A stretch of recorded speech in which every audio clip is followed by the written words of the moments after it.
자, 이재명 대표 코로나 확진 때문에 재판 일정도 지금 줄줄이 연기되고 있습니다. 물론 그렇다고 이 대표가 갖고 있는 사법 리스크가 사라지는 건 아니겠죠. 자, 민주당 내에서도 1심 선고 결과에 노심초사하면서 예의주시하고 있을 겁니다. 이런 상황에서 최근 민주당 내 비명계 움직임이 활발해지고 있습니다. 이낙연, 김부겸, 김동연 그리고 지금 김경수 전 경남도지사까지 이렇게 움직임이 활발해지고 있다고 하는데 어떻습니까? 실제 민주당에서 느끼는 분위기는? 네, 저희는 활발해지는 것 같고 또 이 활발해지는 게 상당히 좋은 시그널이다. 이 좋은 모든 시그널이다? 네, 왜냐하면 이게 대통령께서 어쨌든 김경수 전 지사를 복권을 해주신 거 아니겠습니까? 네. 이게 민주당에게 상당히 긍정적으로 작용을 하고 있는 거죠. 그러니까 일각에서는 김경수 전 지사가 복권이 됨으로 인해서 친명계의 이재명과 비명계의 김경수 1대1 구도가 이루어져서 당내 갈등이 커질 것이다 이렇게 예상을 하는데 네. 오히려 이게 당내 갈등이 커지는 게 아니라 김경수 전 지사가 대선판에 뛰어듦으로 인해서 김부겸의 손을 잡고 나오고 김부겸은 또 김동연의 손을 잡고 나와가지고 이 민주당의 대선 후보군이 더 다양해졌다. 그래서 앞으로 이 대선에서 이 원래 총선은 아군이 결집하는 거고 대선은 중도 확장이잖아요. 그러니까 김경수를 보고 민주당을 지지한다거나 김부겸을 보고 민주당을 지지할 수 있는 사람들이 더 많아진 것 같아서 저희 민주당으로서 상당히 긍정적으로 평가하고 있다 이렇게 보고 있습니다. 어떻게 보십니까, 본부장께서는? 만약에 이재명 대표가 1심 재판이 10월 달에 두 개가 안 나오면은 가령 이렇게 김부겸 전 총리나 아니면 이렇게 김동연 또 이낙연 이렇게 다시 정치권에 등장을 할까요?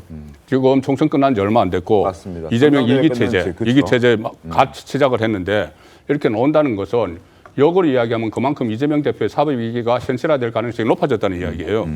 일단 다들 대법원 확정 판결이 나와야 된다고 이야기를 하지만 네. 가령 예를 들어서 10월 달 1심 두 개 중에서 선거법은 100만 원 이상 네. 그리고 위정교사는 금고형 이상이 나오면 네. 그게 2심, 3심까지 이어질 가능성이 높아지지 않습니까? 맞습니다. 그러면 다음 대통령 선거에 못 나올 수가 있어요. 이재명 대표가 최종 확정이 되면은. 네. 그런데 대통령 선거에 나오지 못할 확률이 상당히 높아졌는데 과연 이재명 대표로 끝까지 갈 것이냐. 그리고 또 특히 이 선거법 같은 경우는 벌금 100만 원 이상 나오면은 민주당이 434억 원을 토해내야 돼요. 네. 그러면 1심에서 그 정도가 100만 원 이상이 나올 가능성이 지금 높다고 법조계에서 보는데 그렇게 나오면은 혹시 2심, 3심에서 뒤집히지 않을까 그 기대 가지고 이재명 대표와 같이 가려고 하지는 않을 거라고요. 많은 그 민주당 구성원들이. 네. 그 경우에 대비해서 10월 달에 그러니까는 대법원 확정 판결은 내년 봄쯤 뭐 하나가 나온다고 하지만 네. 그 전에 10월 달에 1심에 두 개가 나와도 이재명 체제가 흔들릴 수 있다. 그것에 대비해서 저는 뭐 다른 사람들이 이렇게 등장을 하는 거라고 보지 네. 다양성을 위해서 저는 등장한다고 보지 않습니다. 알겠습니다. 그리고 이런 얘기도 들립니다. 설주환 변호사님, 이낙연 전 대표에게 정치를 은퇴하라라는 그런 지적도 나왔다라는 목소리가 있던데요. 어떻습니까? 뭐 사실 무근이라고 일단 이낙연 전 대표 측에서 얘기를 했습니다만은 네.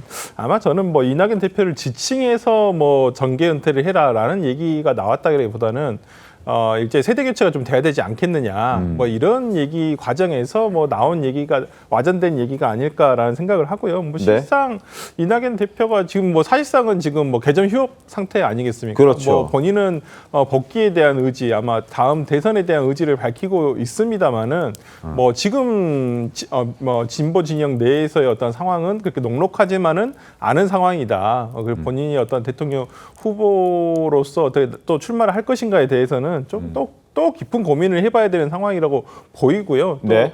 이낙연 대표를 잇는 여러 가지 지금 뭐 화면에도 보입니다만 김부겸, 김동연, 김경수라는 네. 후보군들이 있기 때문에 뭐 여기서 또 이렇게 이낙연 대표가 어떤 그 하나의 규합된 세력의 주자로서 나오기는 쉽지 않은 상황인 것만은 현재로서는 사실인 것 같습니다. 이 부분에 대해서는 좀 더 지켜봐야 되지 않을까 싶습니다. 알겠습니다.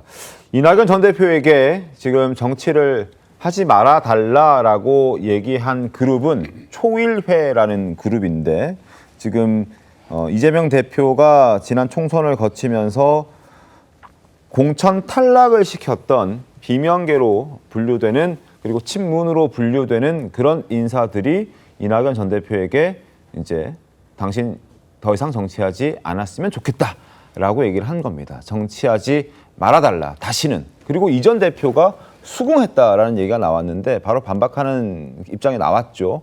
그럴 리 없다. 저는 정치에 일일이 관여할 수도 없고 관여하지도 않지만 대한민국 진로와 운명을 외면할 수 없다고 생각하고 있다라고 하면서 초일의 어떤 주장들 이걸 받아들였다는 것에 대해서 반박하는 입장까지 나왔다는 내용을 전해드리겠습니다.